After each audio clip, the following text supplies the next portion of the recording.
Hi everyone, Aguinaga here with LJ Realties, and this week we're going to start a little bit of what's called my investment series. So I'm talking about different subjects that is things I've learned about investing in real estate over the last few years, and that I've realized that actually are popular methods used by a lot of people. So today I'm going to start by talking about buying and holding versus a flip.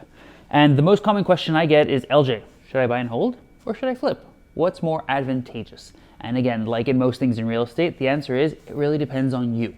So my personal preference is to do a buy and hold because I have active income coming in from my job, my real estate brokerage, if you will, and other things that I might do. And therefore, I buy and hold for the long term because I consider that to be my nest egg. That is going to be my retirement, and that will be my future income, if you will. If you're in this similar position and you can continue to do that, then that is definitely going to be my recommendation to you. However, I did start my career with a flip near the very beginning, which is what gave me a huge injection of cash in order to be able to do these buy and holds. So are flips an interesting play? Definitely. A flip could be a great way to get some initial cash to get you started in order to start doing buy and holds and start applying the BRRRR method, which you're going to learn about next week or the following, okay?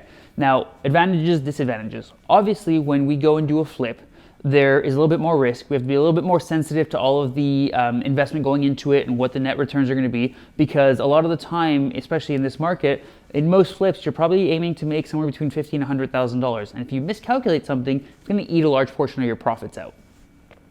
If you go about it this way, you have to remember that there's obviously tax implications, there's interest along the way, there's the carrying cost that you have to consider. There's several different things that you have to put into consideration. And this video isn't specifically the whole breakdown of that, but it's really comparing one versus the other.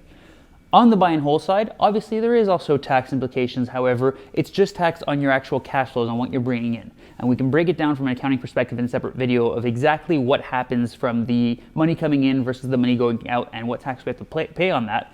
But generally speaking, even if you have to apply a little bit of depreciation on the property, you can almost net it down to zero in order to not have any major tax implications and kick that tax implication down the road. When I say never have, it's just you're going to have to deal with it later. In Canada, we never get away scot-free. It's just a question of postponing the timeline for it, okay? So buy and hold, which one's better, which one makes more sense? If this is going to be your active income, this is the money that you're going to live off of on a daily basis, then you're going to have to go through more flips, generally speaking, because obviously there'll be a greater payout that'll be more substantial or sustainable for a year.